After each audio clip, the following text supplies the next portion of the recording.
Welcome to Key Concepts. In this video series, we'll be discussing a variety of material that can benefit belly dancers of any style, but is especially intended for those dancers who want to dance and enjoy global caravan style. I'm Misha, your certified master teacher and master leader, and I'm excited to share these ideas with you. Hey dancers, let's talk about the directions that we can move our body in belly dance.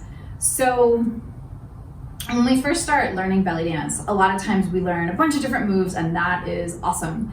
But if you stick with it and you fall in love with it like I did, you kind of want to play. And you may discover that we actually have a bunch of different ways that we can move our body. So I just want to introduce you to some of them. If you are a new dancer, this might be really fun because you can try some of the movements in different dimensions. And if you're a long-time dancer and you've been dancing for a while, this might actually give you some new insight on some of your favorite moves.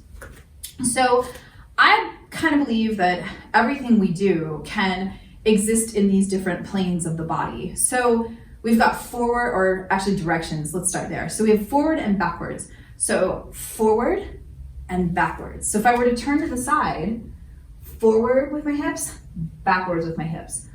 Forward with my chest, backwards with my chest. Forward with my head, backwards with my head, okay? Forward with my arms, backwards with my arms. We also have up and down. So if my hip goes up, that would be up, that would be down. So up and down. And a lot of times in belly dance, as one hip goes up, the other one goes down. Like that's pretty normal for our hips. We can do that with our chest. We can take it straight up and down. Our head is more like a look up and look down. We can even go up and down with our shoulders and certainly with our arms up and down. Now, we also have side to side. So if I were to slide my hips out this way, that's side, slide it out that way, that's also side. So if you watch that from the back, it should look nice and even. I can do that with my chest too, sliding one way and then the other. I can even do it with my head, side to side. Ideally, for all of these directions, I want to make sure that I'm not tilting. So I want the move to just be straight across, straight side to side, straight side to side. I want my lift to be straight up and straight down. I don't want to come forward with it unless I intend to do that.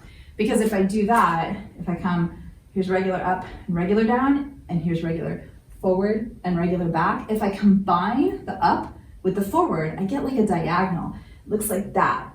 And that's great, and we actually use it in some of our global caravan moves, but we don't want to do that unless we intend to do that. So I find that as you get more and more comfortable with the movements in your body, you'll start to find like, oh, there's a difference between up and out, right? So there's a difference between bringing my hip up and letting it swing out. So we also have a twist, right? So we can twist our hip forward and that kind of brings it into like, if we've got forward and we've got side to side, then we have this like sort of sideways action going on. I guess it's a diagonal. So we have that, we use that a lot. We use our shoulders with that sometimes, with our shoulder shimmy as well. And sometimes we'll hold our arms in that diagonal posture as well. So those are just some of the different directions. There's a billion more, but that will hopefully kind of get your creative juices flowing and thinking about some of the different ways we can move in belly dance.